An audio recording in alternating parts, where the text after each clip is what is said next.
Good morning, good evening, good afternoon. Thanks for being here. It's me, Ari Dostat Rashid. I'm your anthropologist and your sociologist. Please hit the like button, share this live stream, subscribe to the channel, become a member of the channel. Don't forget you can donate the links below. Thank you very much. And to check my novels on Amazon. Thank you. All right. First, before we continue with the class of today, how are you all doing today? Let me know in the live chat. Let me know.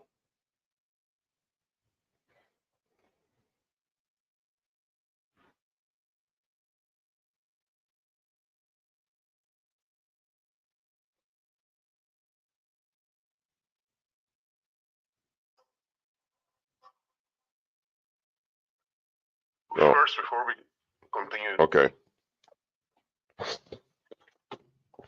According to my YouTube app on my mobile phone, you should be able to hear me clearly. Sunshine's doing good. Maria's doing well. Okay, that's great.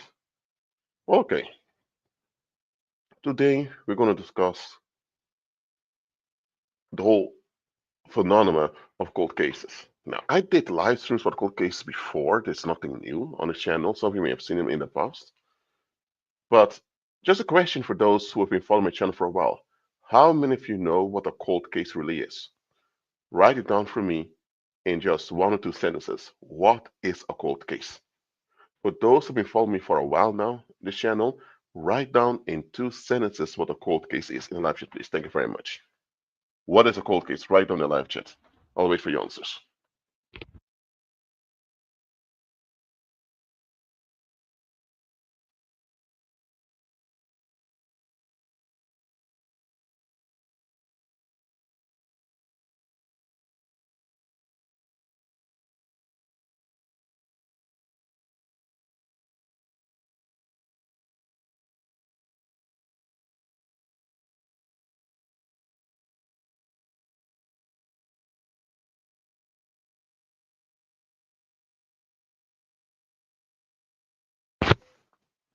In two sentences, what is a cold case?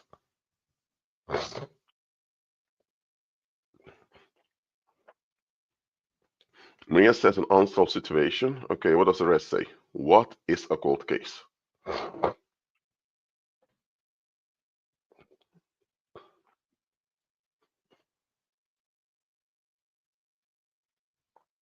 Sandra said something the public wants to hide. Exactly.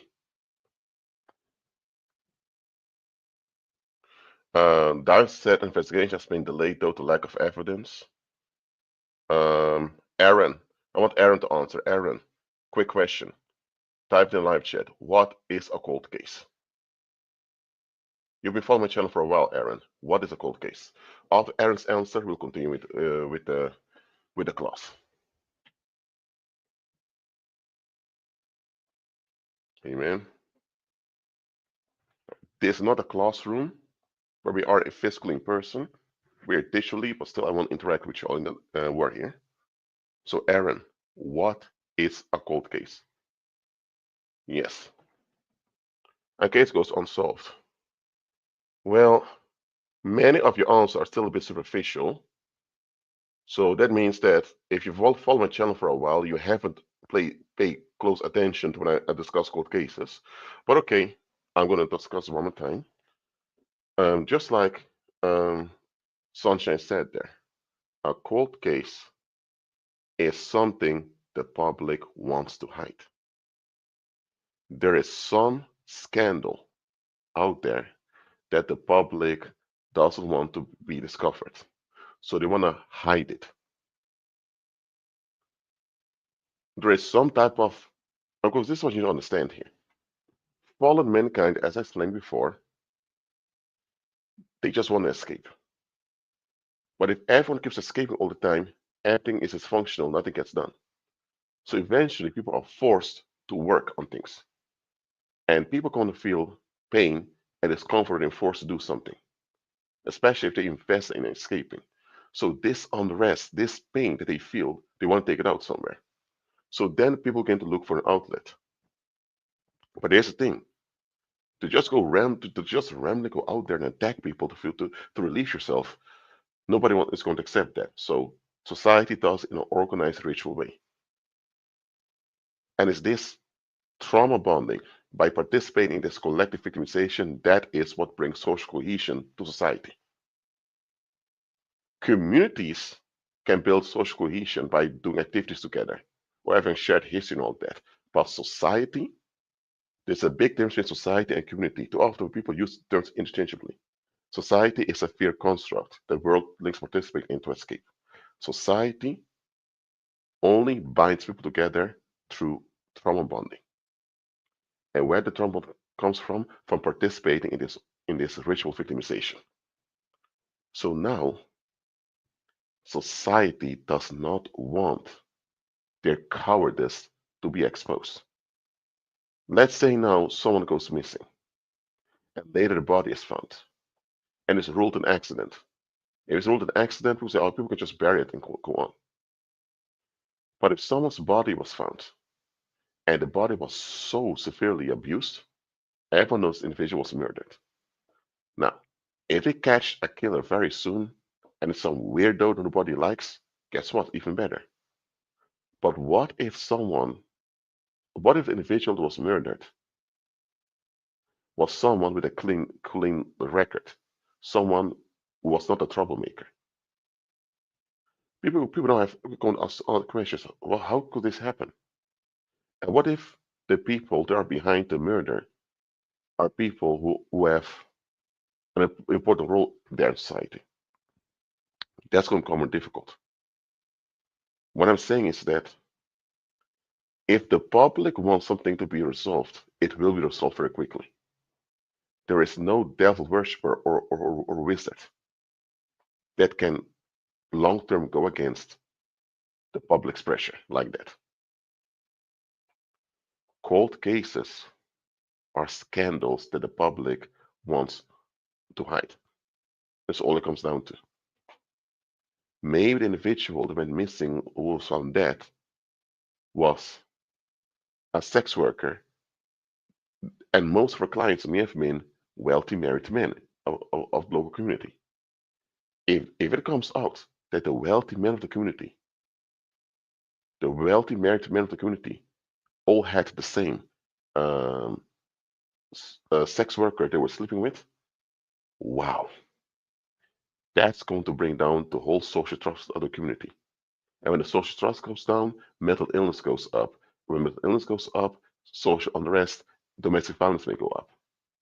So, do people want all of this to happen? No. So they will, okay, she disappeared, her body's found, and people are going to sabotage the police investigations as much as possible by either giving false witnesses or false testimonies or misleading the police, whatever.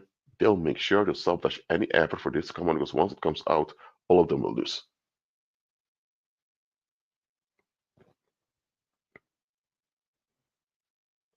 That's how it goes in the world.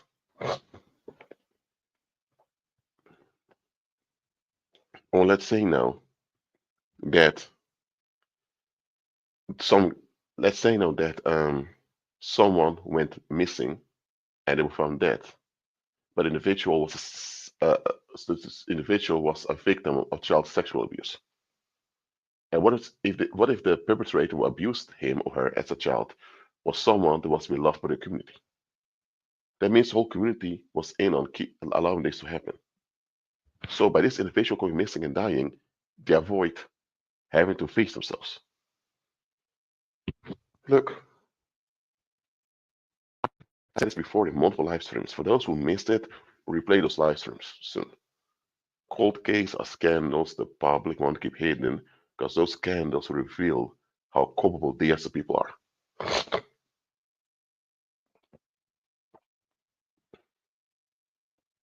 Look,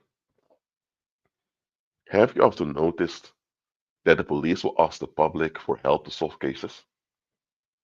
Rashid, of course they do that. They need to work with the public, they know everything. The fact that police needs to ask the public, openly, sometimes even beg the public to come information can solve a case, shows that the police knows very well people don't want this to be solved. Sometimes they give rewards like $1,000 or 1 million, whatever. Sometimes they give big rewards to give a golden tip that can solve the case. Why are they doing this?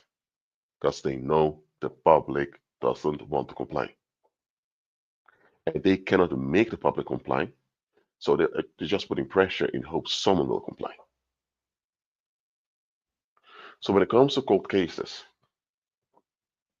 hold on.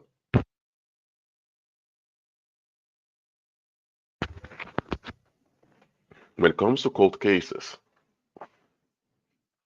there's one thing you always need to ask. What are they not telling? Every cold case out there, there's something they're not telling you about this victim that passed away or this individual that is missing. Or there's something about the town or place where they went missing or where they were murdered that they don't talk about. Always look at what they're not telling you. By the way, mention a cold case in a live chat for me. All of you, mention a cold case you're familiar with. And I'll go on the internet immediately to see what I can find out about it. Just mention a cold case you're familiar with.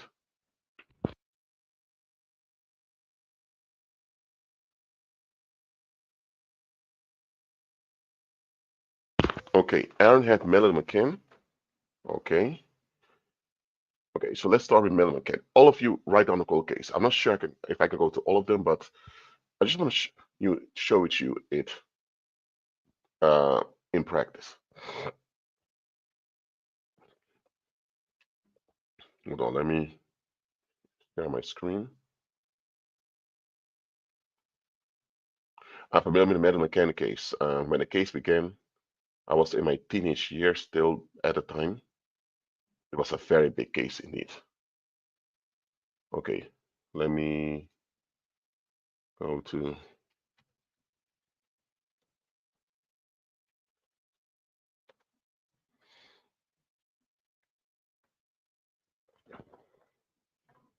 As you can see, there's been a case been going on for a while. You know me? But this little girl that went missing. And these are parents who've been looking for her ever since.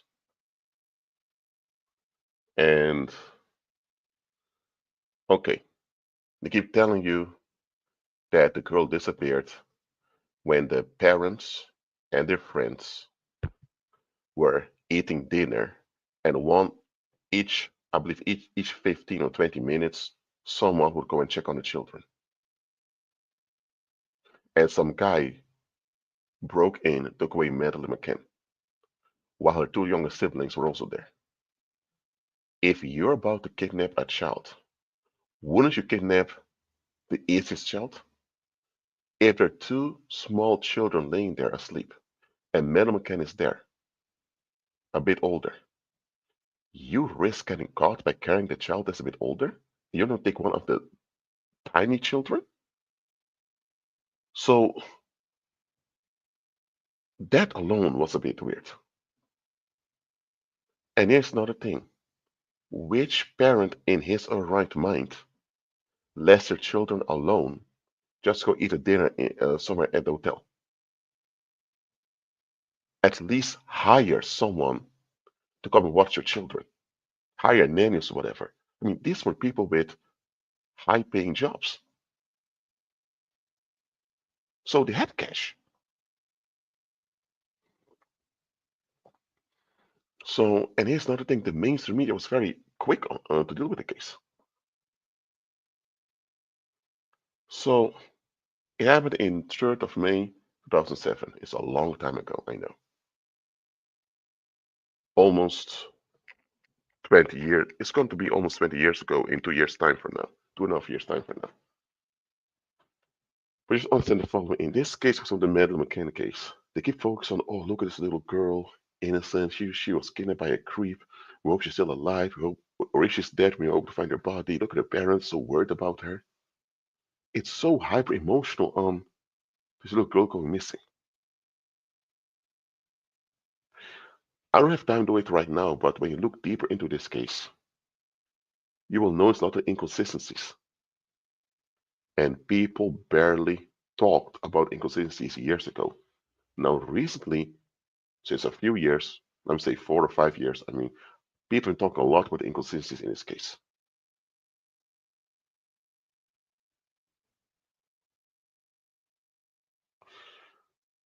But the thing is, the people keep pretending like those inconsistencies are not a big deal.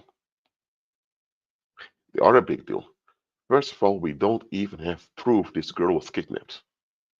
There is zero proof, nor actual evidence that point out that this little girl was kidnapped. So, as a matter of fact, we don't even know what happened to this girl. It could be, I'm not saying this is the case, but it could be she died by an accident and they covered it up. We don't know. It could be something else. But anyway, here's another thing. If this girl was really kidnapped and there's proof of it, that means everyone who keeps coming up with conspiracy theories are slandering. Why aren't the parents of Madeleine McCann suing them? I mean, if your little girl, your child went missing, likely being molested by some creep, whatever, and it's proof she was kidnapped, and the people suggesting that you may be involved in your own daughter's disappearance, that would be slander. You could sue people for that. Why aren't they doing it? You see what I mean? There's something there they're not telling you. Now let's go to another case now. Let me see. I see us press. Okay, let me just type this in.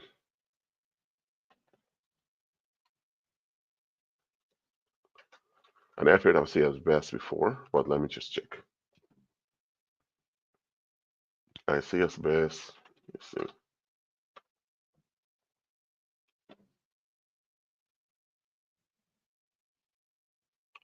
Hold on a minute. I need to check. By the way, Diane, for which year is this case? Is it a new case? Because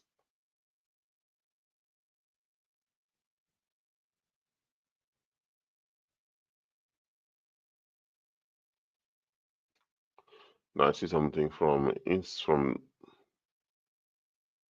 um, okay, maybe maybe I'll look into this one over here. No, it's just some conspiracy thing over there. We're not going to do a conspiracy theories over here.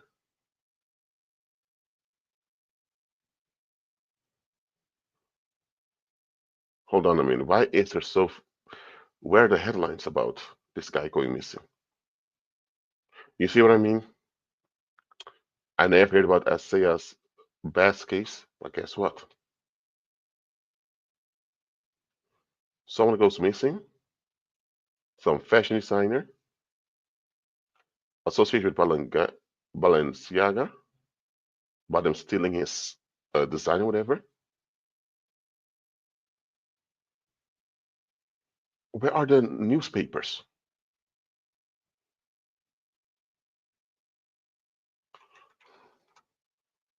It's only local media or people on social media. What the hell? Let me go to news to see if I can find over there.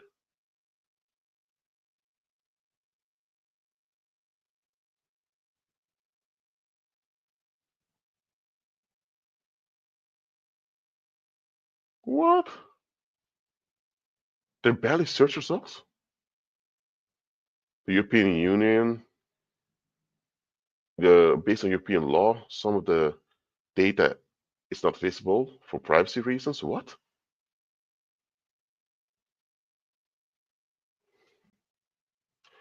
Okay, we found something over here, so let's read. Let's put on the name in double quotes. Okay, let me do this. See if it works.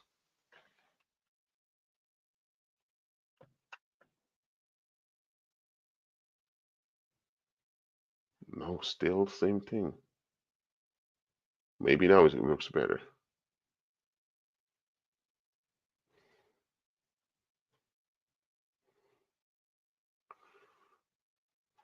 Okay, let's be a warning for you all.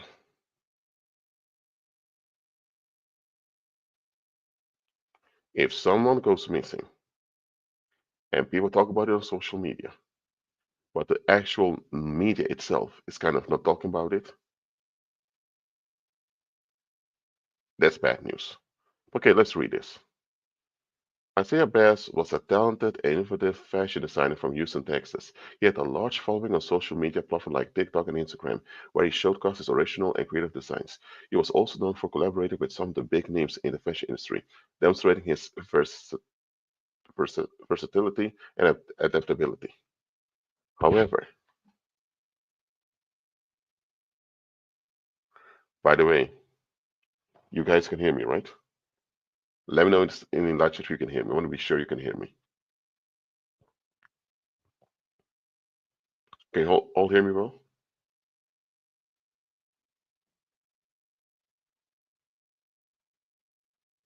Okay. However, in 2020, Isaiah went best with missing under mysterious circumstances. He had accused the renowned fashion house Balenciaga of stealing his designs for the latest collection. He had made a video and sent an email to Balenciaga informing them of the issue. He was then invited to visit their store in Paris, where he allegedly disappeared. According to Isaiah's best, Balenciaga had plagiarized his unique design concepts for their most recent collection. He claimed that they had copied his jacket design, which he had posted on his social media accounts. He said that he had spent months working on the design, and that he was shocked and disappointed to see it being used by Balenciaga without his permission or credit. He decided to contact Balenciaga about the matter and recorded a video of himself explaining the situation. He also sent an email to Balenciaga asking them to acknowledge their mistake and apologize. He said he was not looking for money or fame, but only for justice and respect. To his surprise, Balenciaga responded to his email and invited him to their store in Paris. They apologized for the misunderstanding and said they wanted to meet him in person and discuss the issue. They also offered to pay for his travel expenses and accommodation. Okay, guys, this is a bit weird.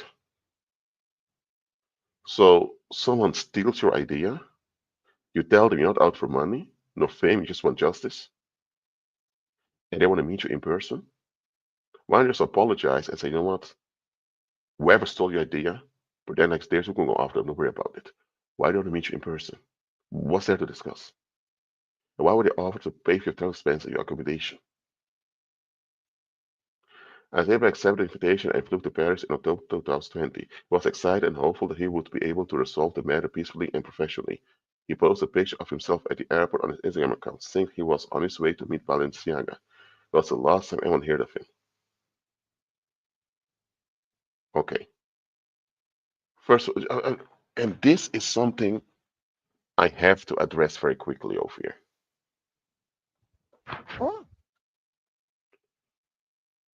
Hold on.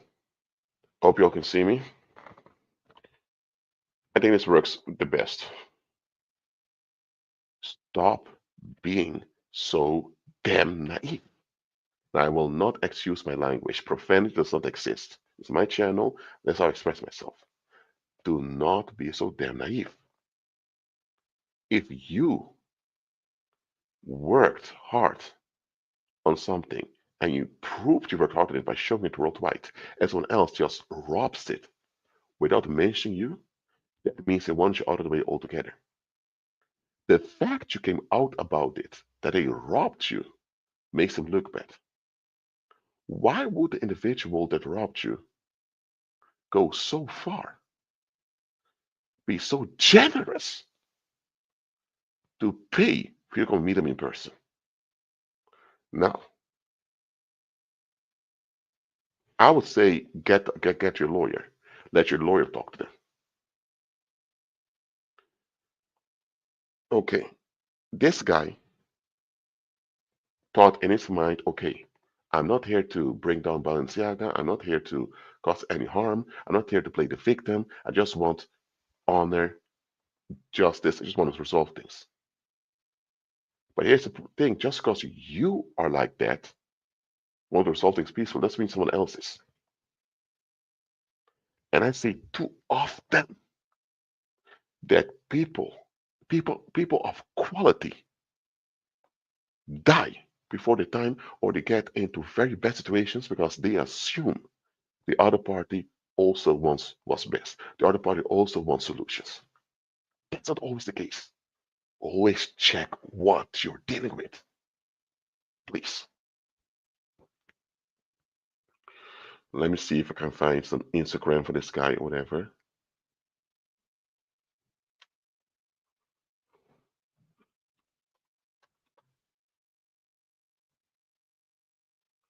I'm not sure if I will find something from him, but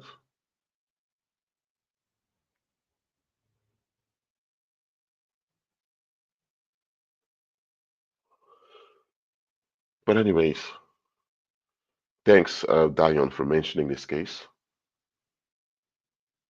I'm not sure if this guy here is him directly, but okay, let me see if there's any, because there are multiple popping up right now. No, this must be someone else. But okay, just like you see what I'm doing right now, when you investigate a cold case. Oh, you find more results on Bing? Okay, let me try Bing then.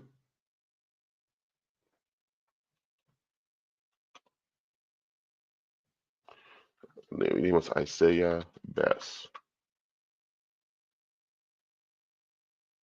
Okay, there he is.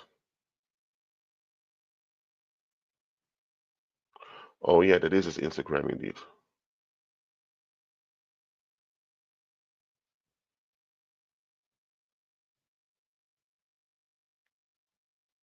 Um, let's see if versus TikTok. See if I can find his TikTok too. By the way, this live stream, there is no structure, whatever. I just want to show you that when you look at cold cases, you need to ask questions what is not being told here. Okay? So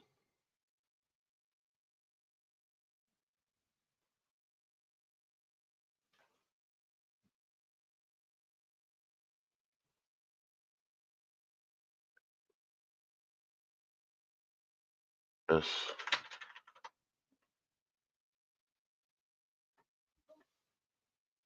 users,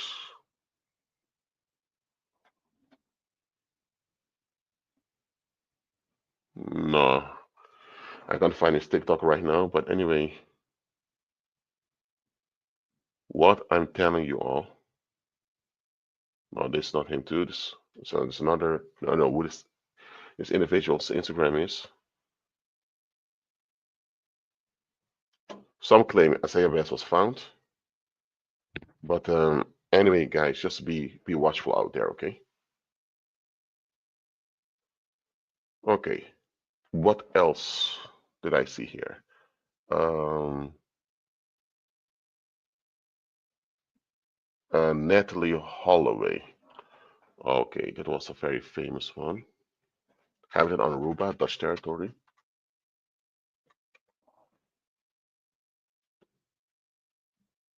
Okay, let me share my screen again.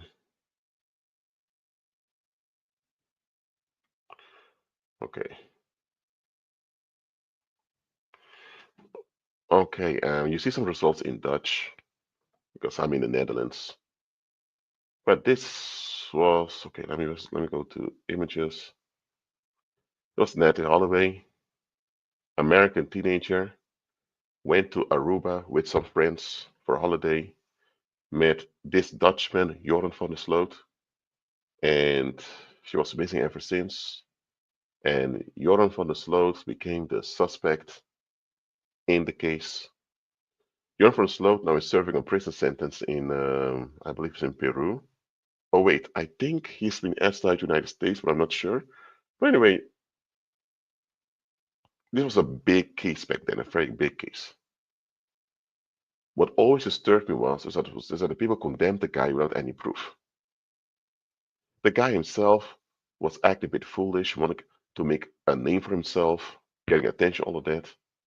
Okay, but just because a guy is a bit goofy in his attitude doesn't mean he's guilty. Up until this day, we have no body. We have no proof that this guy actually murdered her, trafficked or whatever. We don't even have proof that this Ned Holloway is even dead.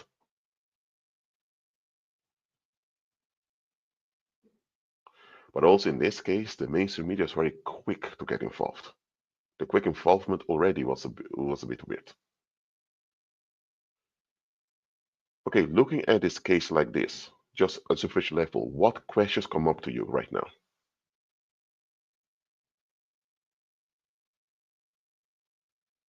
Oh, by the way, let me show you where Aruba is. Hold on.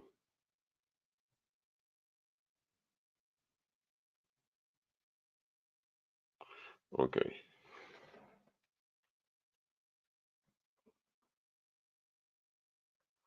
It's Aruba. Yeah. It's island Aruba. Let me show the satellite imagery. Yes. This United States of America. We know that already. Cuba over here.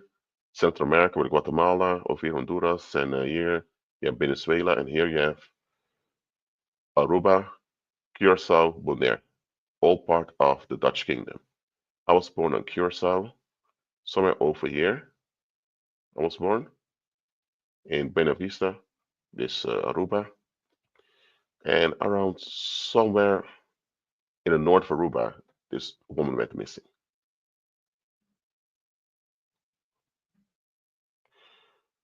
Looking at this right now, superficially, are there any questions that come up in you? Let me know in the live chat. Tamla Horsford, or I'm going to that to one brother, brother Aaron. Don't worry. I know we're not diving deep in the cold case right now, but even looking at the cold case superficially, what questions come up into you?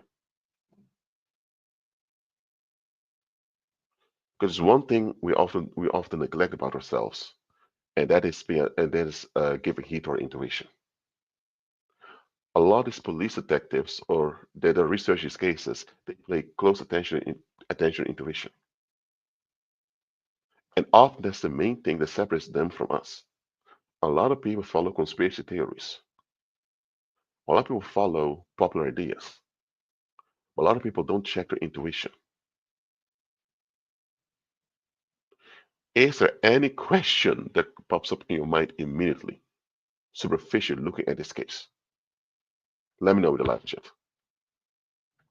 And after that, we're going to the Pamela Horsford case.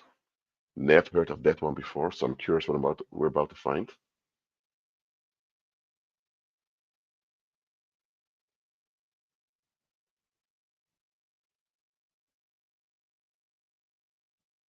hmm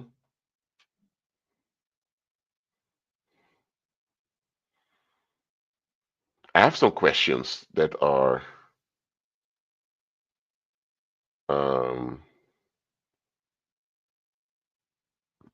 I have some questions that I thought was a bit weird. 18 years? You mean at the age of Nettie Holloway when she disappeared?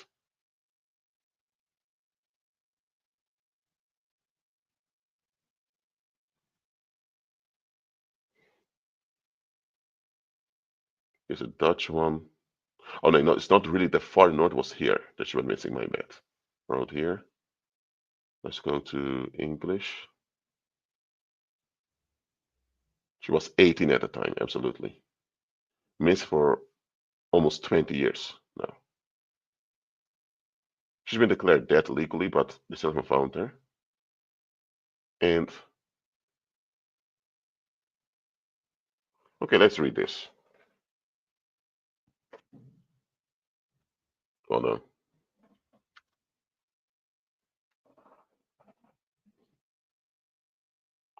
On Thursday, May 26, 2005, Holloway and 124 fellow graduates from Mountain Brook High School arrived in Aruba for a 5-day unofficial graduation trip. The teenagers were accompanied by 7 chaperones. According to a teacher and chaperone, what's a chaperone, by the way? Does anyone can tell what a chaperone is in the live chat if you're from the United States?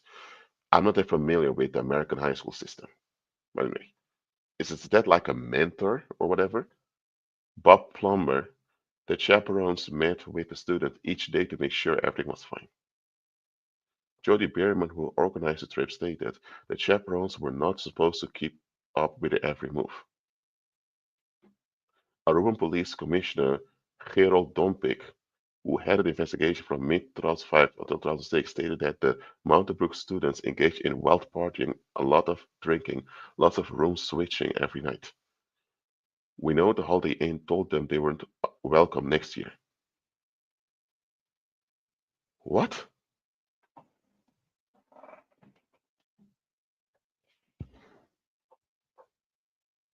Wait. So you have 124 graduates from high school. They're teenagers still. Some are already 18. They're not minors anymore, but some were still minors. Anyway, they're there. They're wild partying, causing all this trouble, and they want to be welcome next year. Well, next year wouldn't even come because it's just a graduation party.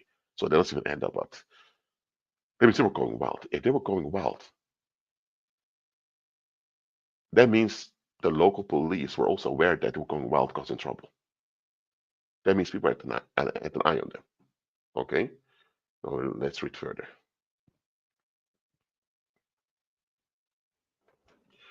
Okay. Natalie, we know she drank all day, every day. We have statements she started every morning with cocktails, so much drinking that Natalie didn't show up for breakfast 2 mornings. Two of Holloway's classmates, Liz Kane and Claire Fearman, agreed that the drinking on the trip was kind of excessive. Kind of excessive? So much she didn't show up for breakfast 2 mornings? Holloway was last seen by her classmates around 1:30 a.m. on Monday, May 30th, as she was leaving the Randstad bar and nightclub Carlos and Charlie's. She left in a car with 7-year-old Joran van der Sloot, a Dutch honors student who was living in Aruba and attending the International School of Aruba, and its two Sudanese friends, brothers 21-year-old Deepak Kalpu, the owner of the car, and 8-year-old Satish Kalpu. Holly was scheduled to fly home later that day, but she didn't appear for her return flight. Her bags, luggage, and a passport were found in her room at Holiday Inn. Aruban authorities initiated a search for Holloway throughout the island and surrounding waters but did not find her. I'm sorry to say, but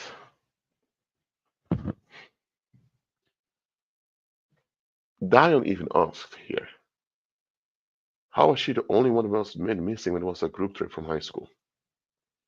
Isn't it not meant that if you go on a trip together, you stick together? Okay, you can say, but she was 18. Yeah, I don't care. She was 18. You go there as a group overseas. I mean, cell phones were a thing already back then. You didn't have smartphones that much. Yeah, but come on now. Aruba isn't even a big place, just a small island.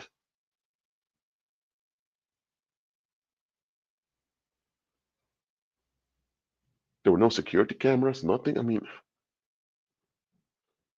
I hope I'm wrong, but it sounds like Natalie Holloway was seen like an embarrassment to the group. Seems like they were embarrassed of her and they really want to get rid of her. That's what it seems like. And it seems like they were kind of relieved she was didn't come back. I hope I'm wrong. But you see what I mean? Um,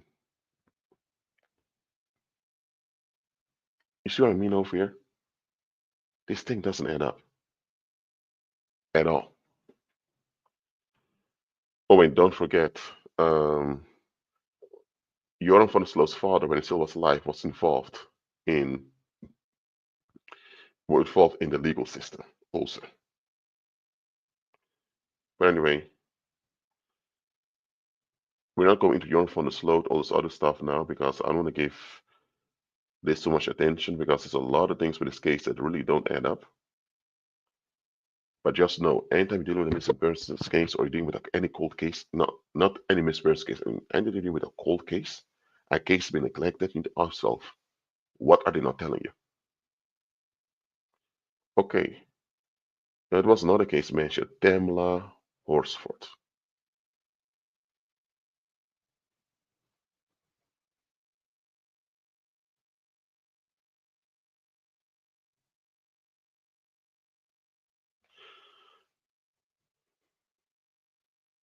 Yeah, oh, before I continue, it's like Diane said, of all things to say in the interview, you're showing on the negative.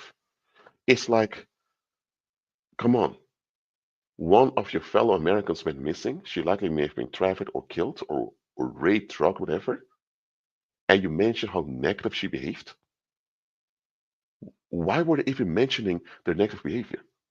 It seems like they want this is something guilty parties do, or when they don't want to associate with what they're doing. I'm not saying everyone agreed to kill or whatever, no, but if people have negative investment towards you and something bad happens to you, they know that their negative investment may have triggered the bad thing happening towards you, but they don't want to feel guilty nor have any backlash for it. So they'll try to make you look bad to seem like you kind of deserve what happened to you. It's a way to deflect spiritual responsibility for how they've been treating you. But anyway, let's go to another case. Tamla Horsford. Again, never heard of this one before.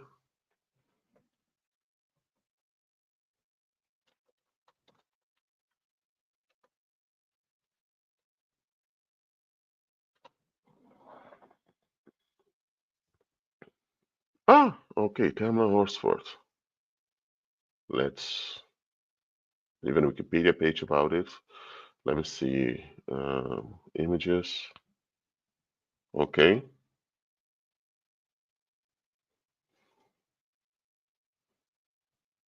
Always check the imagery. Very important.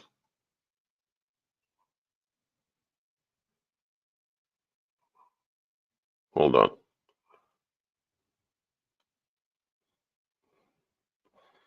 Okay. Let's talk about this case. Okay.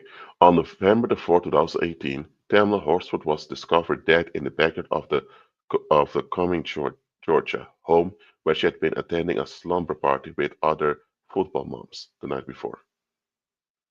Oh, I think I know what the case is. The 4-year-old was a mother of five. Let me go back. Ah, it's this case. I heard about it, and she was found dead. Okay, if that's the case, we have to study this image very well. But first, let's read further. Am I the right one? Oh, no, here, my bad. The Forsyth County Sheriff Department initially ruled the death an accident, stating that the multiple blunt force injuries were related to Horsford's likely falling from the balcony, due to acute ethanol intoxication. A second autopsy requested by her family revealed further abrasions to her body. The family's attorney also stated that lack of evidence, types of injuries covered, and mismatched witness accounts strongly suggested homicide. On February 20, 2019, Major Joe Perkins of Forsyth County Sheriff's Office announced that the case would be closed and that there was no evidence of foul play. The relationship between Horsford's race and her death has been a subject of controversy and debate, and a race-based dimension to her death has been implied by family and media. While the official investigation concluded her death was accidental and not racially motivated, some have argued that her race played a role in the events leading up to her death and in the investigation that followed. The case did not receive public recognition until 2 months after her death, when one of the witnesses was fired from his county court officer job for internally accessing the incident reports. The case, along with the hashtag Tamla Horsford, quickly spread around the internet, along with suspicion of foul play. In the summer of 2020, the nationwide protest against racism and police brutality sparked by the murder of George Floyd renewed public interest and advocacy in the case. Under the pressure of public outcry, including posts from celebrities like T.I. and 50 Cent, the Forsyth County Sheriff requested that the case be reopened and investigated by the Georgia Bureau of Investigation. Wow. Wow. So only when the public began to call it out over and over again, and even celebrities, people with public influence called it out too, it embarrassed the local authorities, and now they reopened the case.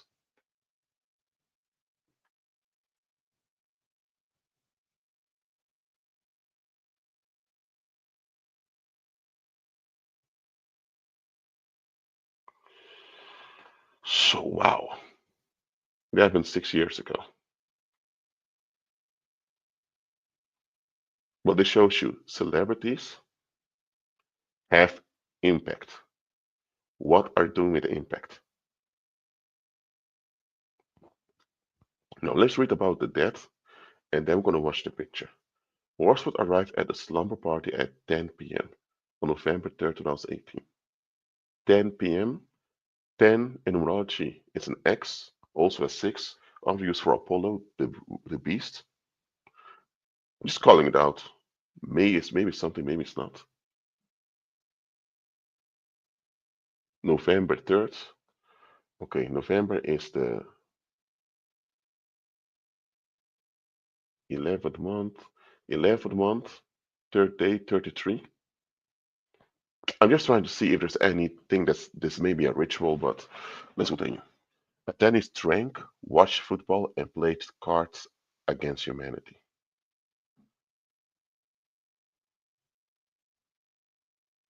Okay, this kind of a controversial game to play. There was also three men at the house. According to witnesses, Harsford got up at 2 a.m. to smoke a cigarette on the back porch. Next morning at 7:30 a.m., the homeowner's aunt found Harsford lying face down and motionless under the porch. At 8:59 a.m., Jose Barrera, the homeowner's boyfriend, called 911. Hold on. 7:30 a.m., you find someone motionless, and only an hour, almost 1 hour later, someone calls the police, calls 911. Why did it take so long? In a 911 call, Barrera described Horsford as lying face down and not breathing. He brought attention to a small cut on her wrist, suggesting that it may have been self-inflicted. A woman's voice could also be heard on the call, speculating that Horsford might have been pushed from the balcony. The police arrived at 9:07 a.m. Hold on a minute, so the police arrived 8 minutes later. That means the police was not that far off. Why did it take almost 1.5 hours to call 911?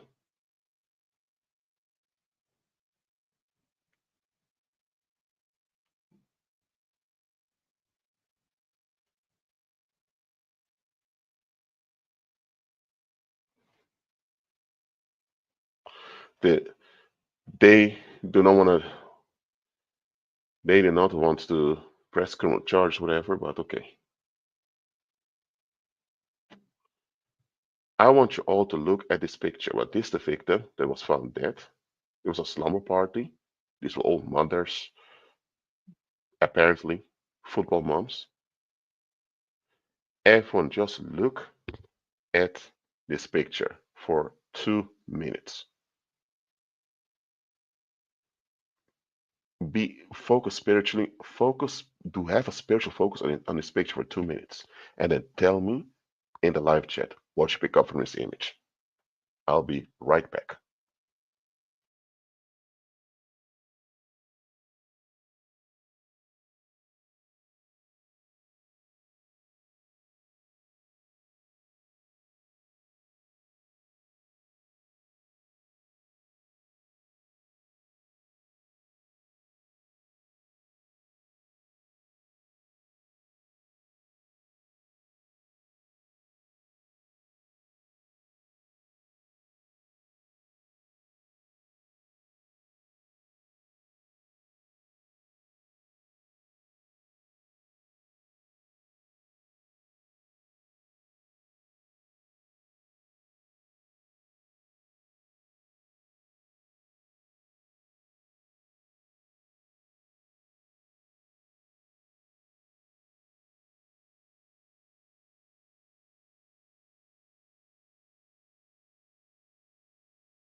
You can all hear me?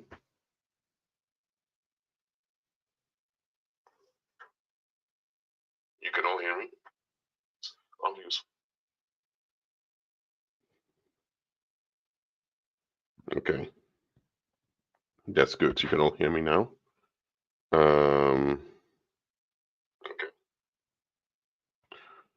So look, thanks for mentioning this case, Aaron.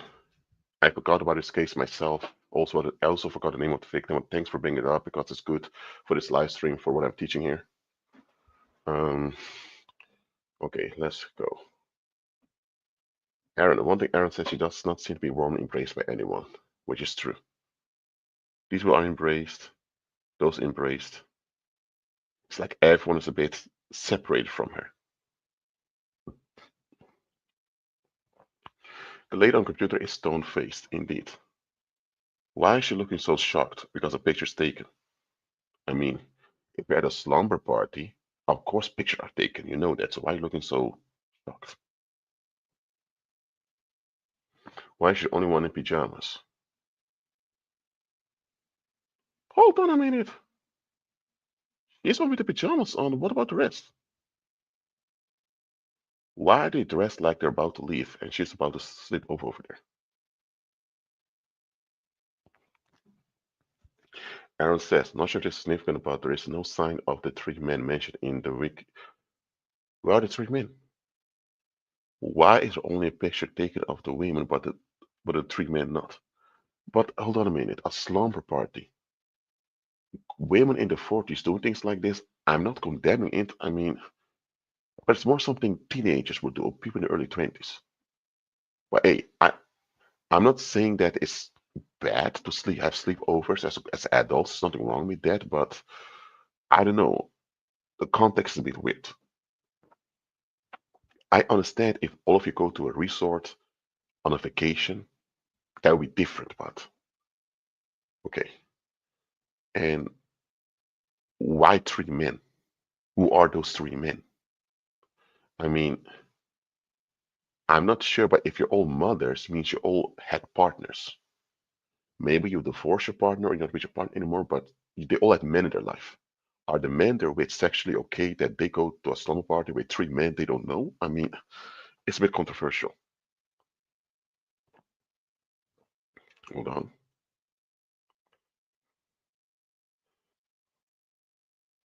Seems out of place in the group. That doesn't add up. Yes. Ev was kind of gravitating away from her. This big cap over here.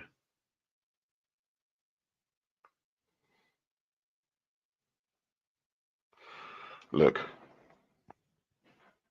this is a skill you need to develop. When you see a situation, don't fill in what you see. Just look at what's in front of you and check what your intuition picks up about what you're seeing. If your intuition gets uncomfortable with what you're seeing, means there's something wrong with what you're seeing. And as we discussed, there's a lot that does not add up with this image over here. First of all, who took the picture? Like the one of the guys, but where are the two guys then? And if she went out in the morning to smoke a cigarette, how did she fell down? Nobody heard anything. I mean, if you fall down, you scream or something like that, right? How come she was discovered in the morning? It took 1.5 hours for people actually call 911. And what I'm teaching you here is the following: you as a human being, you are an advanced creature. You are an advanced being. You know that? You are an advanced. You are a multidimensional being. And as a multidimensional being, you notice things. You may not know what goes on. You may still do your own research. You can't just make conclusions based on nothing, but still you do notice things. But most of us, we brush off what we notice. And we need to stop doing that. It's not the racial makeup of the group that's of concern. Because maybe the three men are Hispanic or whatever.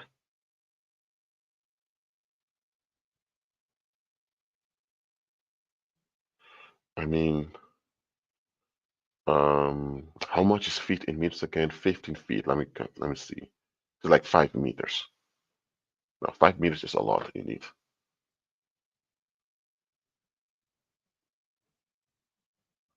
Wait, this is a slumber party. Where's the food? Why is everyone drinking all the time?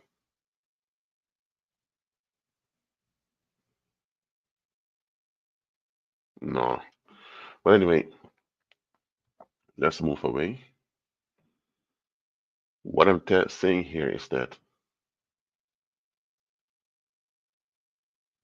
we have to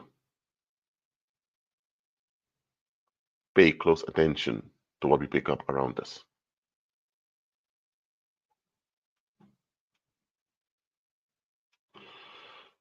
But okay. So there's something being hidden over there.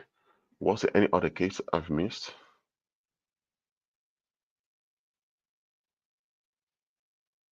Hold on, let me go back in the chat. Any other cold case we can look at? I'm going back into the John Benet Ramsey. Okay.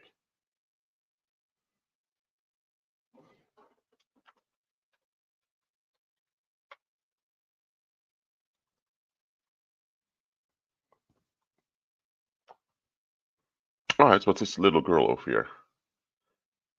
I looked into this case before. There are a lot of conspiracy theories out there about this case. Um, okay, hold on. Let me go to search.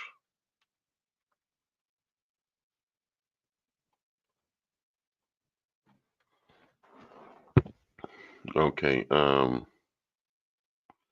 First of all,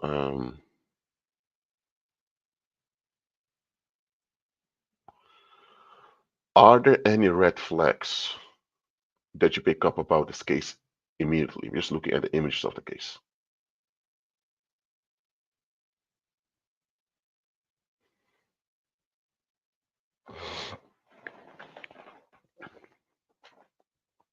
Again, this is an exercise. Do you pick up any red flags already by just the imagery alone?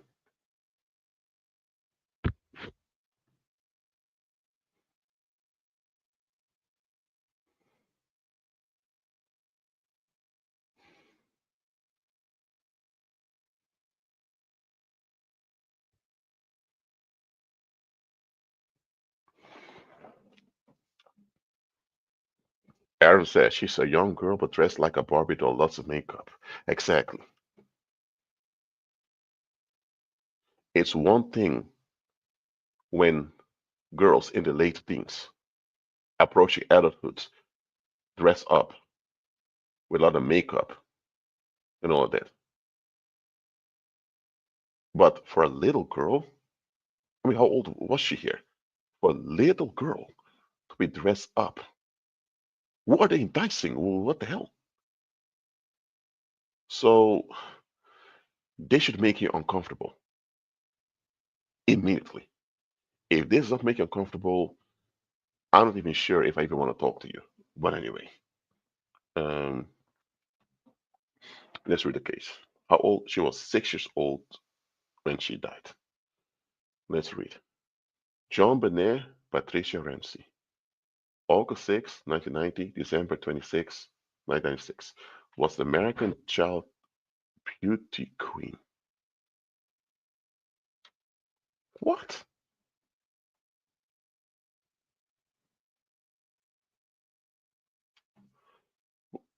A child beauty pageant is a controversial beauty contest featuring contestants under 18 years of age.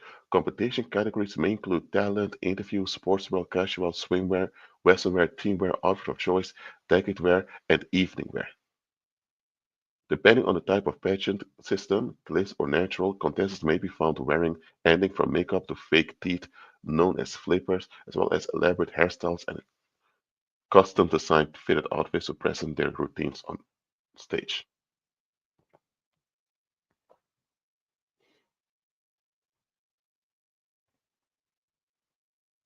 Mm, this history doesn't really add up because beauty pageants have something that's been going on throughout history.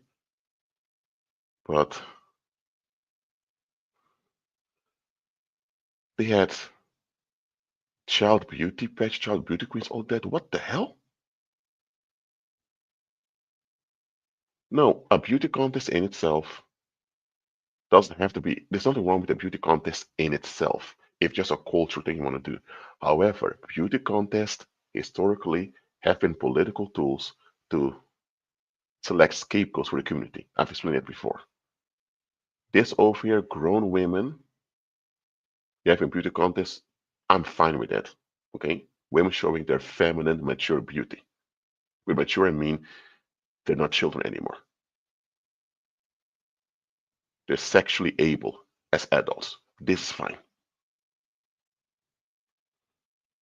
But what they were showing, what hell is this? Okay, so again, beauty contests have been going on for centuries throughout human history. Like here also, is this with children? Oh no, no, no! Get it out if I don't want to see that. But anyway, I don't want to sidetrack, but I just want to point out that beauty pageants, okay, they're politically motivated often, but still, we can live with that, but we can't live with exploitation of children. Hell no. But okay, who was killed at age 6 in a family home at 755 15th Street in Boulder, Colorado on the night of December 26, 1996. Her body was found in the house basement about 7 hours after she had been reported missing. She sustained a broken skull and a garrote was tied around her neck. Oh, God. The autopsy report stated that Jobanet's official cause death was asphyxia by strangulation associated with craniocerebral trauma. Her death was ruled homicide. The case generated worldwide public and media interest, in part because her mother, Patsy Ramsey, a former beauty queen, had ended Jobanet's into a series of child beauty pageants. The Boulder police initially suspected that a long, handwritten ransom note that was reportedly found at the home had been written by Patsy, and that the note and the appearance of Jobanet's body had been staged by Patsy and her husband, John, to cover up the killing. In 1991, the police and district attorney both said that John Bonnett's brother Burke, who was 9 years old at the time of death, was not a suspect. John Bonnett's parents gave several televised interviews but resisted police questioning except on their own terms. In 2013, unsealed court documents revealed that a 1999 grand jury recommended filing charge against the Ramseys for permitting the child to be in a threatening situation. John and Patsy were also accused of hindering the prosecution of an unidentified person who had committed the crime of murder in the first degree and child abuse resulting in death. However, the DA determined that there was insufficient evidence for a successful indictment.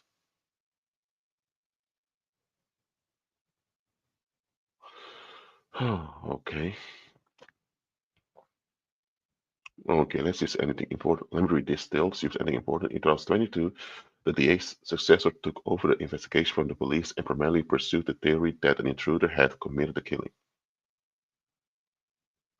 In 2003, trace DNA taken from Jobanet's clothes was found to belong to an unknown male. Each family member's DNA had been excluded from this match. The DA sent the Ramseys a letter of apology in 2008, declaring the family was completely cleared by DNA results.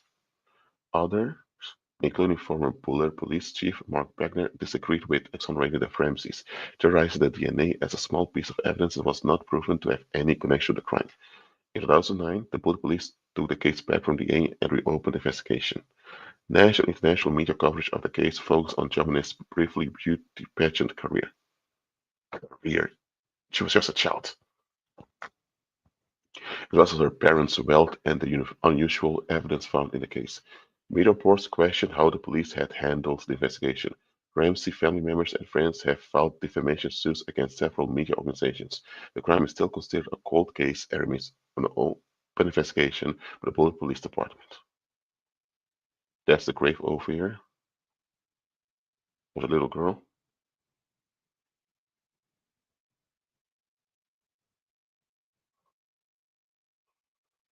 The ransom note asks for $118,000.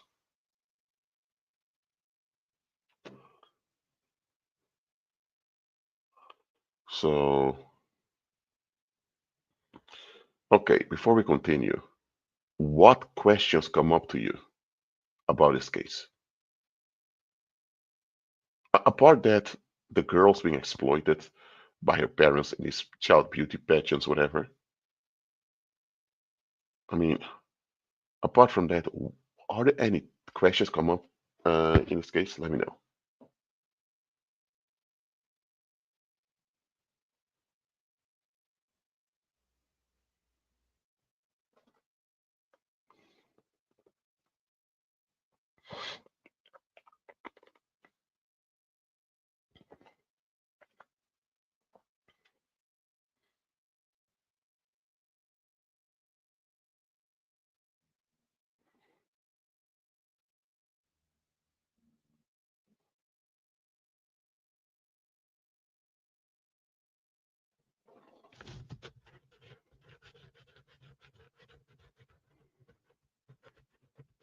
Meanwhile, let's read the ransom note. Because I heard people talk about this before. Let's read the ransom note together, shall we? Mr. Ramsey, listen carefully. We are a group of individuals that represent a small foreign faction. Small foreign faction? Huh? But was Mr. Ramsey a politician then? Okay, let's look.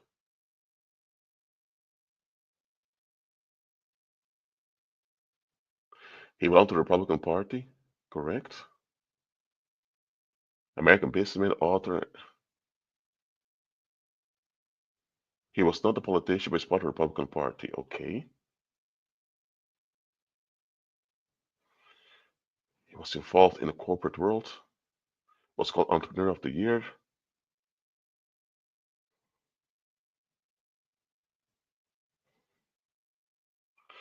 So let's go back. Hold on, where is it? My bad, guys. Small foreign faction. We do. The do was removed. We respect your businesses, your business, but not the country that it serves. I'm sorry, but why is all this relevant? A foreign faction of what? At this time, we have your daughter in our possession. She is safe and unharmed, and if you want to see her, if you want to see 1997, you must follow our instructions to the letter. You will withdraw $118,000 from your account. 100,000 will be in $100 bills and remaining in 80,000 in $20 bills. Make sure that you bring an adequate size attaché to the bank. When you get home, you will put the money in a brown paper bag. I will call you between 8 and 10 a.m. tomorrow to instruct you on delivery. Delivery will be exhausting, so I advise you to be rested. If we monitor you getting the money early, we might call you early to arrange an earlier delivery for the money and hence earlier pickup of your daughter.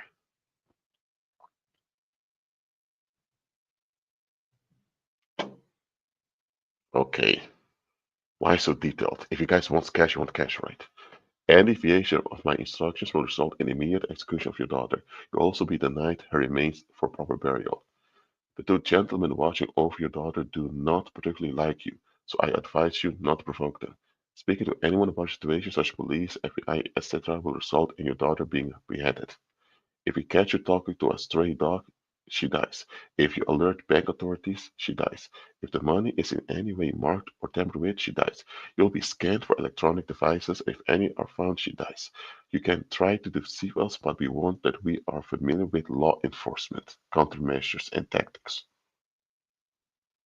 You stand a 99% chance of killing your daughter if you try to outsmart us. Follow instructions and you stand 100% chance of getting her back. You and your family are under constant scrutiny as well as authorities. Don't try to grow a brain, John. You are not the only.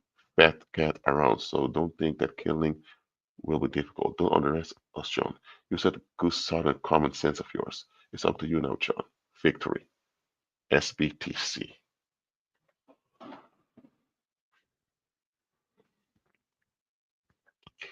They still called 911. Long story short, um, the girl's body was found. Autopsy showed it was strangulation. Of course, many theories about the case, all of that. Okay, we don't go into all the theories and towards all of that. Okay. First of all, the police immediately believed that this ransom note was fake. The guy was not a politician. He was only involved in the corporate world. Why would any foreign terrorist group want to kidnap a little girl that doesn't even belong to a political family? It doesn't add up.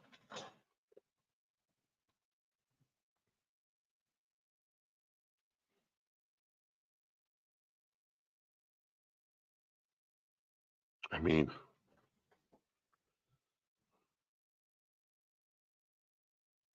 I understand. I will think this is fake too, by the way.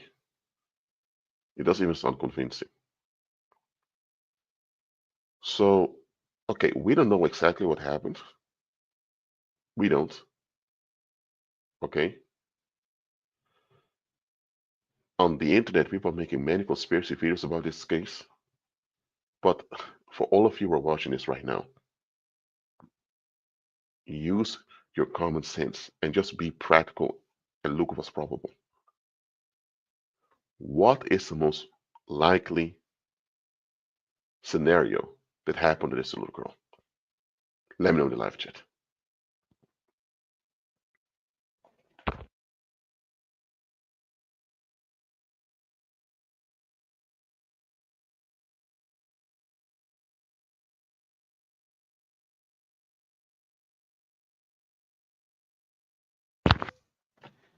Diane asked, did she have any friends? What about the other contestants and relations side of the pageants? Indeed. Aaron asked, why were they meet family members excluded from DNA tests after reading the ransom note? I expect them the most.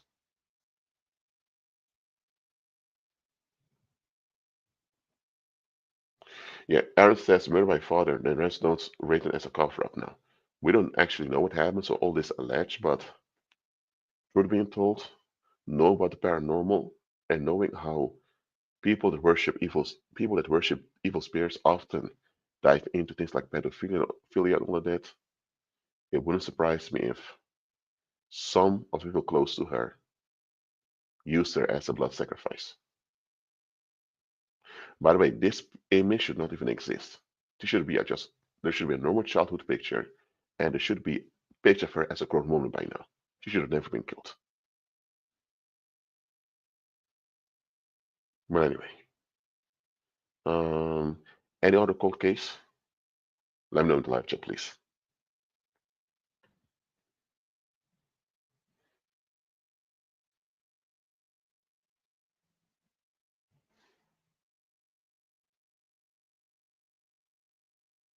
Oh,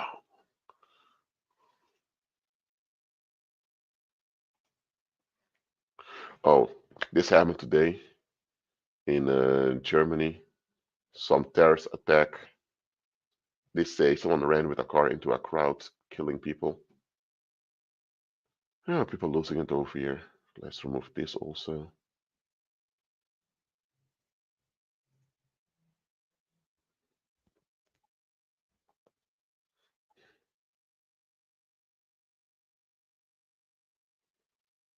Okay.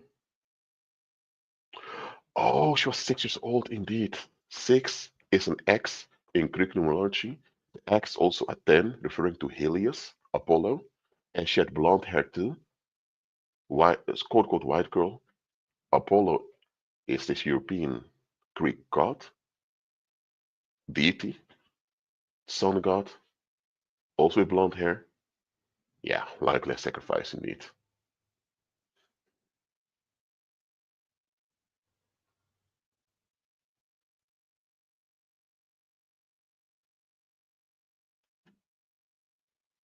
Okay.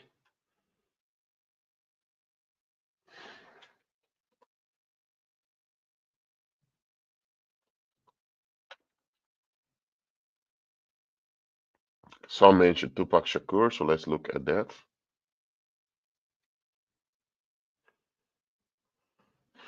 By the way, his real name was Lisanne Parish Crooks. That was his real name. He was 25 when he was murdered. Drive-by homicide. Um, Parents used to be politically involved, especially his mom. He was on ballet, went to art school, then he got into the rap industry.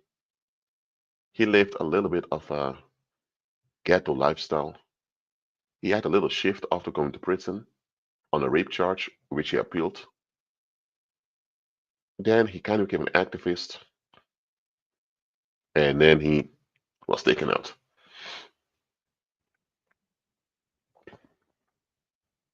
And I listened to a lot. I listened to a lot of songs. This guy also. I mean, I was born 1991, so by the time he died, I wasn't even aware of it. But later, while growing up, I heard a lot about this guy. People around me still listen to his music, and his music sounds good also. I mean, he was talented and all that. But about, I mean, he had many songs and all that. But I also played in some movies about his killing. It happened in drive-by shooting. He died a few days later. They had this guy Orlando Anderson that was the suspect when he got killed too.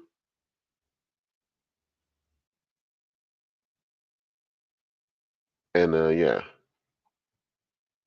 he began to use the stage name Machiavelli, which is after this Italian philosopher, Niccolo di Bernardo dei Machiavelli.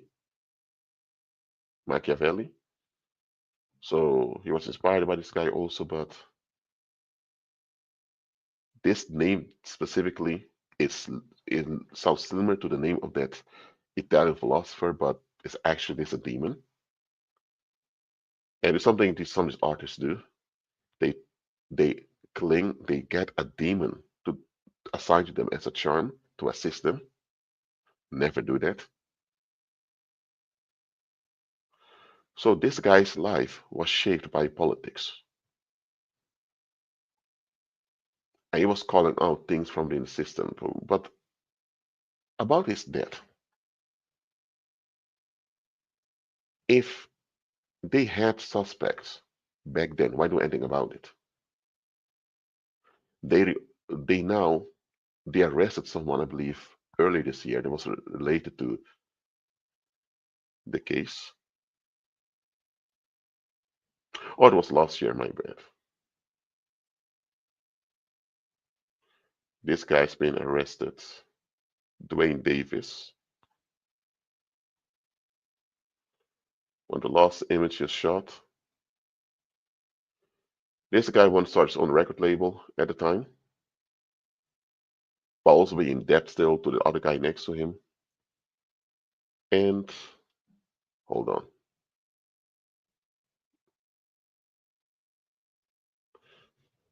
Something I need to look up first.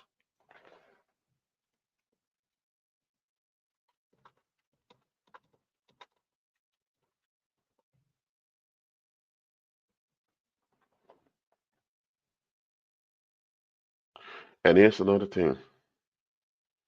Tupac Shakur was about to get another breakthrough right before he was murdered.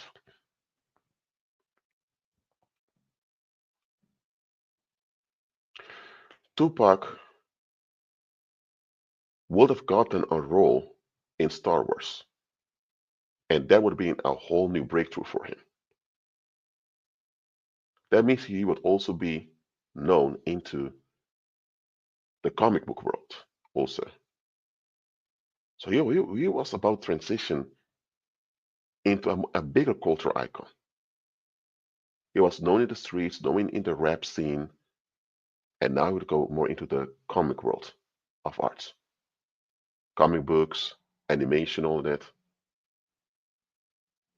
And right before this happened, he got taken out. So, is it too far-fetched to say that his breakthroughs angered some people and people just took him out because of that? I think so.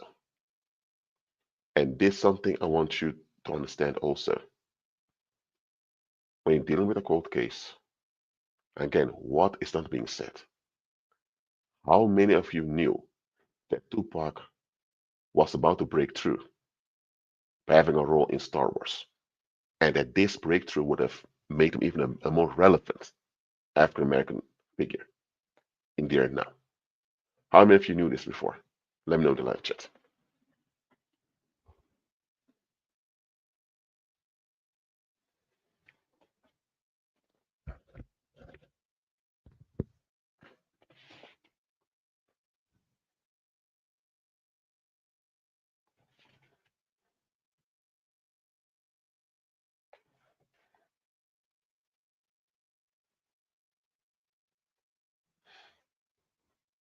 Most people never heard of this. Well, most people that you encounter, they talk about um, so let me get it straight. This rapper who still who even end up in prison, then was released on appeal. He made a shift in his life, became like almost a political activist almost. He was about to get a role in Star Wars, who would even give him a bigger audience. Who would be against that? Well, the other rappers in the scene with him, maybe P Diddy. I'm just putting it out there. Maybe P Diddy well said about it, or maybe remember he got shot. Also, they said so. Who said want to be shot? So I'm just saying, him. He already had a lot of relevancy worldwide. But getting more relevancy like this, I think to a lot of people he became too much and say this guy needs to go.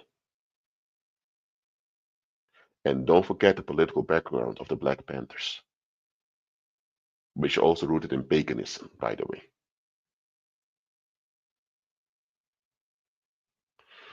And if he would have gotten his role in Star Wars, and if he would have gotten more relevancy, he would have become an actual political figure that would have brought some changes in the United States. And I don't think American society was willing to have this African American man have a lot to say back then. This was before the Obama era, remember this. So the list of suspects are many in this case. But thank you for mentioning this, Aaron. If you leave out that he almost got a role, he was about to get a role to play in Star Wars. If you leave that out, you'll think, man, just maybe some feud from the streets, whatever. But the moment you put this in, you realize, aha, now I get why they want to keep this hidden.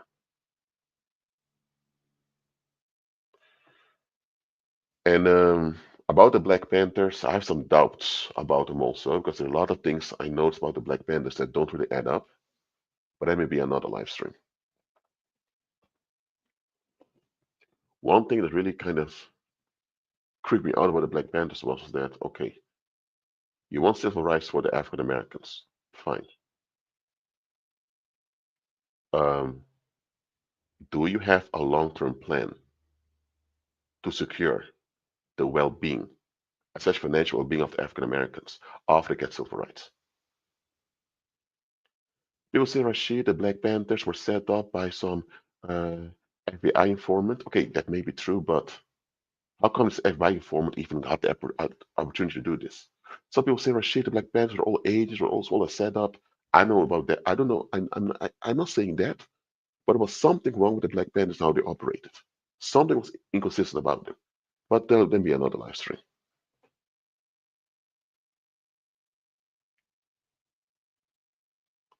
And here's another thing. The obvious thing about them is they don't trust Heavenly Father.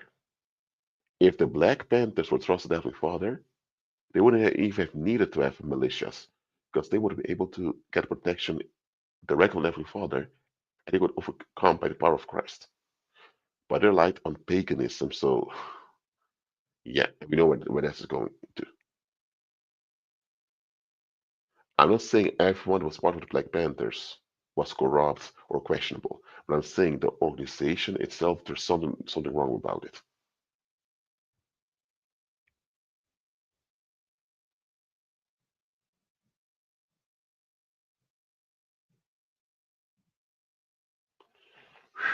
Okay.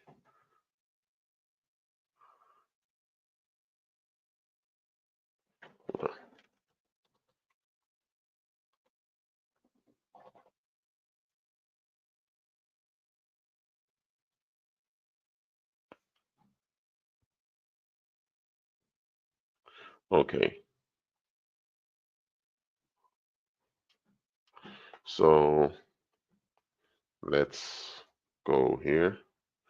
Just one thing I want to say about the Black Panther still. Let's go over here. The Black Panther Party.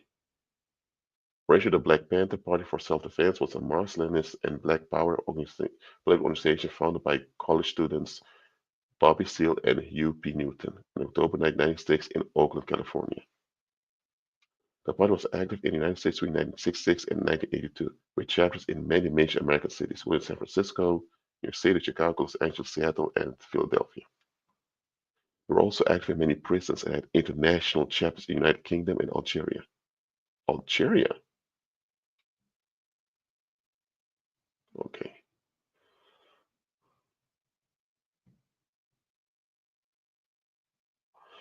Okay.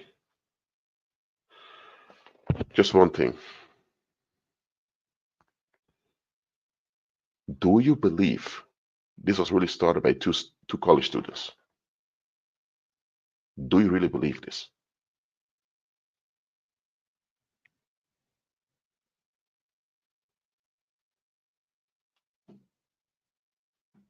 This is one of the founders, and he had a PhD, by the way. He was murdered in 1989, age 47.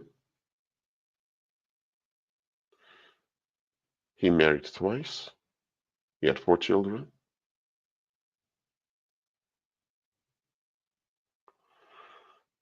Okay.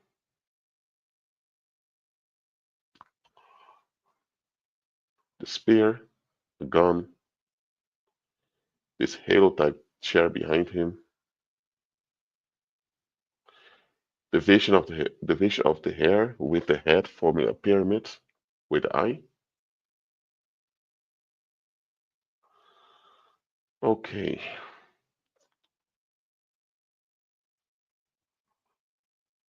So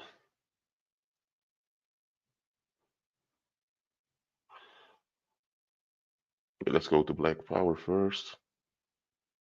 By the way, the term Black Power is related to color of law. Color of law is an illegal misuse of law, and it's forbidden everywhere in the world. And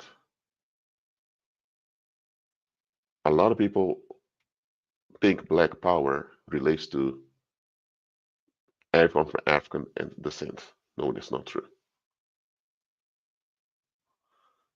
Um, I can't go too much into it in this live stream, but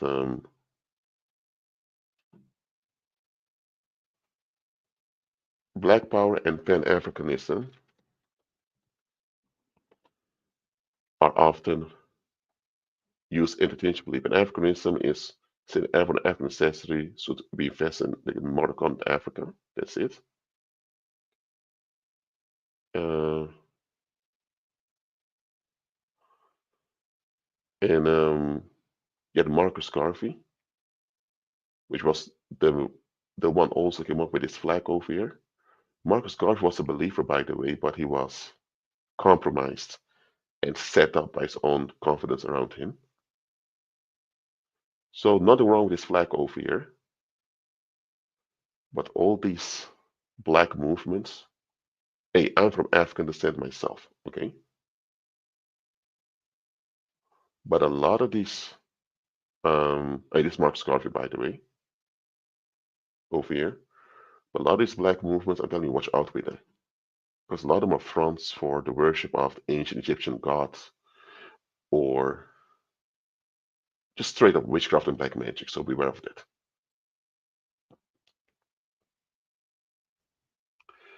But anyway, we were talking about cold cases. Look, as I said before, in every cold case, there's something that is not mentioned. And it's a thing that's not mentioned that would reveal what's really about. Okay, you want to know about color of law? Okay, let me just explain color of law to you.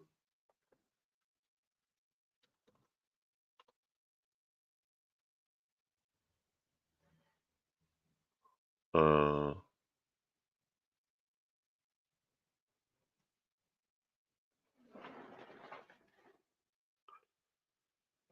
the term color of law refers to appearance of legality in exercise of legal power to realize an action that violates the law. So that means when you're doing something that's illegal, you make it appear like it's legal. Well, actually, it's not.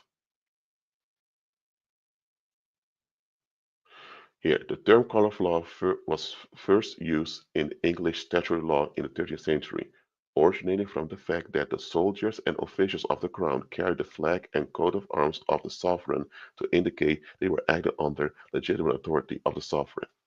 As a descriptor of official malfeasance in the article, the meaning of under color of law, Steve L. Winter said that toward the first half of the 19th century, colore officii, official colors, was a common law term of art referring to the illegal or the unauthorized acts of government officials, which the U.S. Congress applied in several laws, such as the authorization of federal officials to seek the removal of state-level criminal charges presented against them into the federal court system. So, in the 13th century, during the Middle Ages, soldiers and officials had to carry the flag and the coat of arms of the king to show that they were legal. But sometimes they would use the coat of arms and the flag of the King of England illegally and still got away doing things. Let's say your name is Jennifer, but I call you Barbara. I say, Barbara, you owe me $10. First of all, you're not Barbara, you're Jennifer. But by me calling you Barbara and claim that you owe me $10, I'm using color of law. I'm suggesting an identity onto you that's not real to trick you into believing you are this identity, and now I take advantage of you. So if I would say, Barbara, you owe me $10, if you get along as if you're Barbara, now you're trapped because now I can use it against you to make you pay me $10. But the moment you say and show I'm not Barbara, I'm Jennifer, I'm the one in trouble. So terms like white people, black people, yellow people are color of law. You use these terms to deprive someone of their nationality. And this also goes against the United Nations and international law. For example, in Europe, you can be a Dutchman, you can be German, you can be Polish, you can be Irish, Swedish, Russian, Ukrainian, Spanish, Portuguese, whatever. But nobody will say you're white. What is white? Name me the country that's called white. Name me the nation that's called white. What language does white use? What history does white have? It doesn't have any. The term white people was first used in 1681, if I'm correct. Anyway, it was used first in the late 17th century in English colonies to signify someone that was financially approved by the colonial authorities to settle there. That's what the term white people simply means. The term black people refers to someone who was financially rejected or financially untrustworthy. So those are political terms. It's only in the 19th century that these terms became common and many in the United States. I mean, Asians used to be called yellow. They don't use that.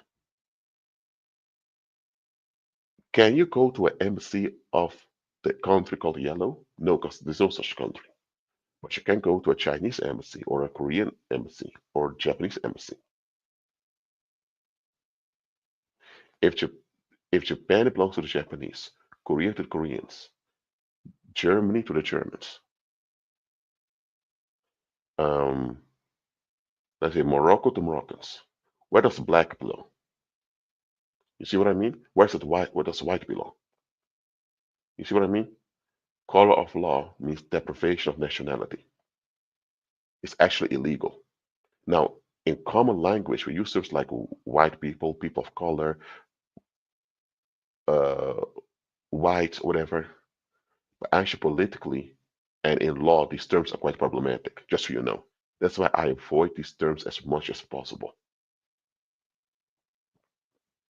Is this clear what color of law is? Let me know in the live chat.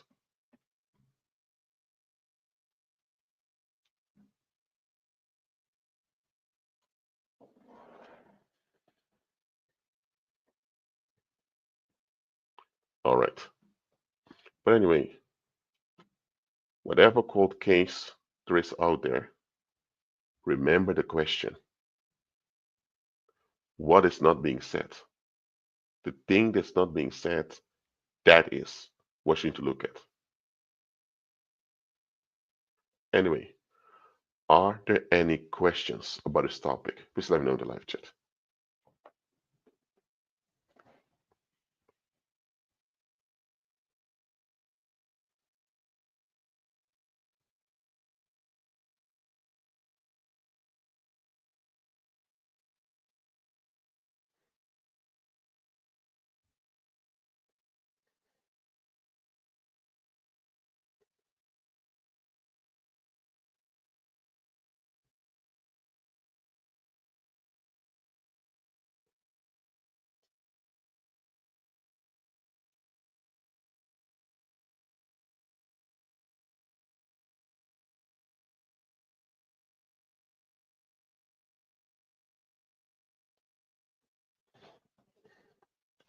Okay.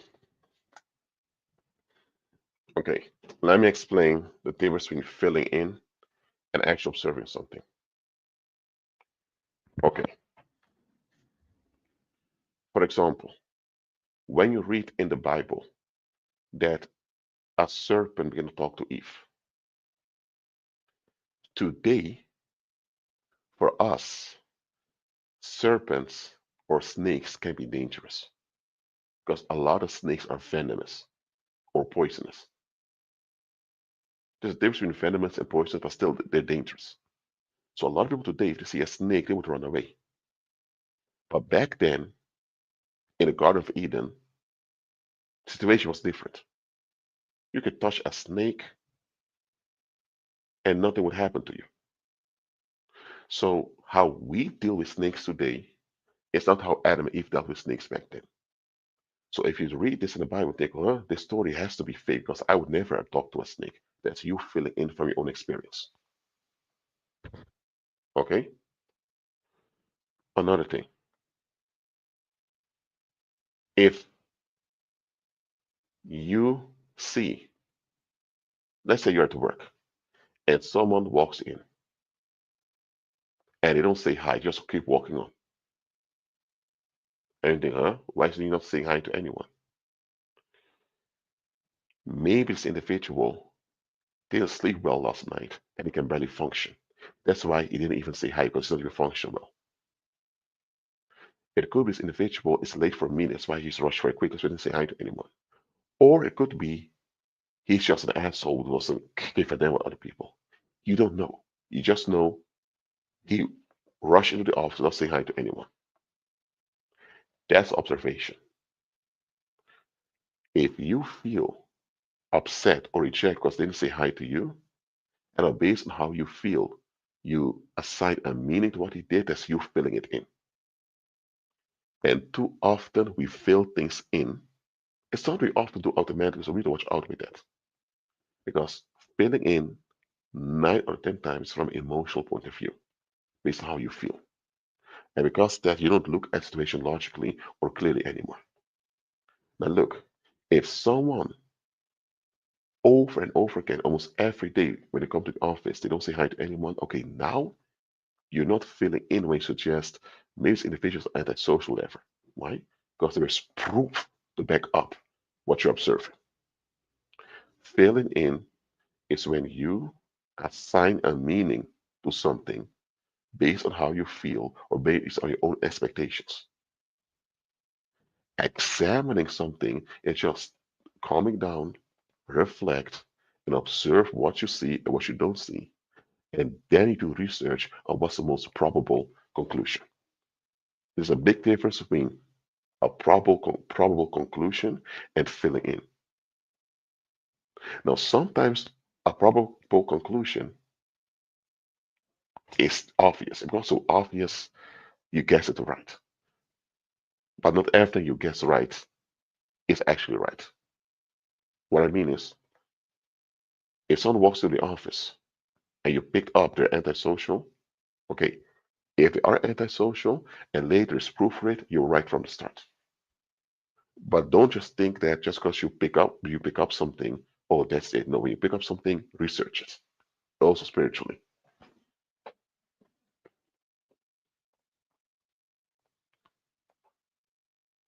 Okay, filling in sometimes happens when we expect,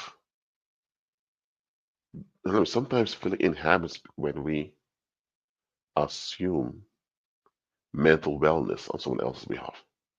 For example,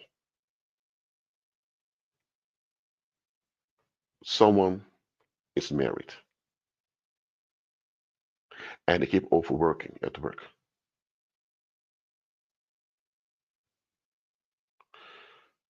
And you think, okay, this guy is married. Why is he not going at home early to be with his family? Now, as a father and husband, he should be dedicated to his family, will spend time with them. Absolutely. That's clear. I agree with you with that. So based on how it should be, him overworking may make you think, you know what, maybe this guy doesn't care much about his family. Hold on a minute. It could be he's working extra hours because it's their medical bills he needs to pay. That's why he's overworking. So he's still for his family. Or it could be indeed that he doesn't care about his family, he just wants to get some cash. The thing is, just because he overworks often, there's just one thing. You need to look at the whole situation. Look at all the facts possible, and then you make a conclusion based on the facts available. That's how you do it. But too often we see something, compare it to how we think and feel about it, or compare it to how it should be, and make a conclusion based on that. No. How it should be, or how you think and feel about it is irrelevant. What goes on, look at all the facts, document the facts, and then look at how it all connects one another, and then you make a conclusion. Did I answer your question, Aaron? Let me know in the live chat.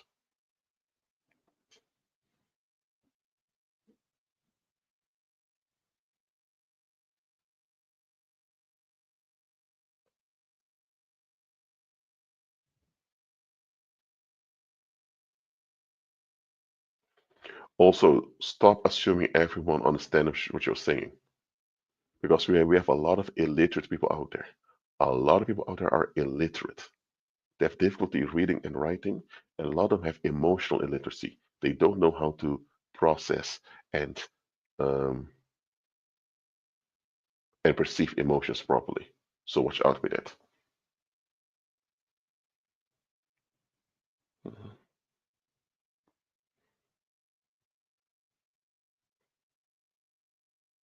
Is it clear, Aaron? Let me know in the live chat.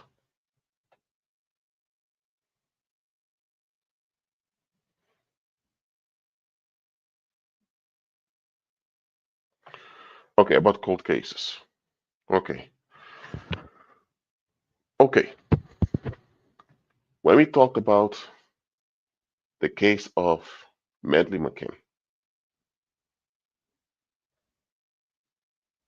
a lot of people still defend the parents of Medley McCann, saying, "Man, they lost a daughter early on. They're heartbroken. Leave her alone." So based on emotion, they side with the parents. And because they operate based on emotions, they don't think clearly. So anytime you have criticism about how the parents of Medley McCann behave, they lash out at you based on emotion. They begin to fill in any you're going to fill in with excuses anytime criticism you have about Medley McCann's parents. For example, if you tell them, well, how come the McCanns,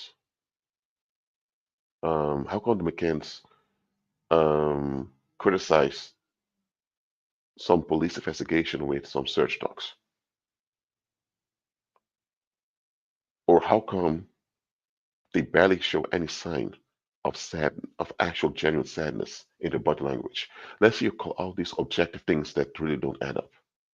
Someone who emotionally sided with the parents based on sympathy will always say, well, everyone processes this grief in a different way. Or, who are you to know anything about it? It didn't happen to you, or do you don't have children yourself? So sometimes we take an emotional stance on something, and based on that emotional position, we react. We fill in with excuses. For example, apart from cold case, think about the genocide that goes on in Gaza right now.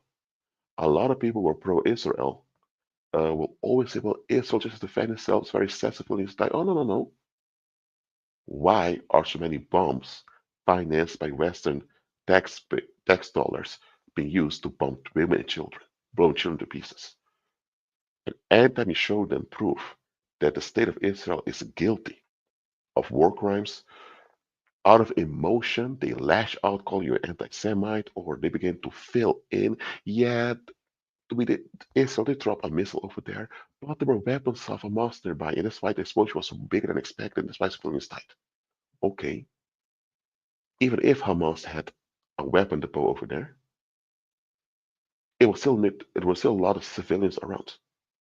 So you guys still decided to drop a missile, knowing that it would harm civilians. If you dropped the missile, knowing and there was a weapon depot nearby and accelerated it, it's still you to drop the missile. So you're responsible for the impact. Well, if they didn't have a weapon out there, the explosion would be less. Okay, but what the hell? You see what I mean? Filling in is often done also in cold cases because people don't want to admit the obvious. You hear me? If a situation reveals that the public is behind it, then the public is likely behind it. But a lot of people don't want to hear that. No. People want to do that, Rashid. People just want to be left alone. Exactly. People just want to be left alone. People want to escape. And this escapism is what's causing all this violence. Listen, there's a difference between filling in and making a conclusion based on facts available to you. Conclusions can change if more facts are revealed. But often people fill in, they want to stick to their filling in because it's not based on facts or proof, it's based on their feelings and and their own psychological lack. So when it comes to cold cases, look at the proof. Check what your intuition picks up. Put aside how you feel about it. That's what I'm telling you. All right. Any other questions? Let me know in the live chat.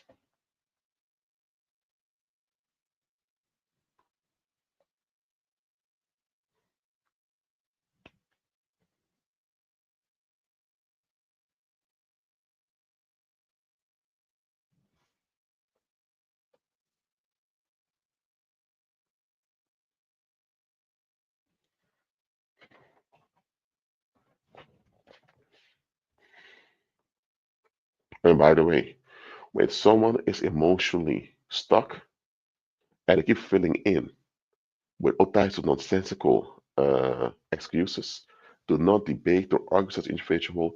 Peacefully end the conversation and move on. I'm telling you.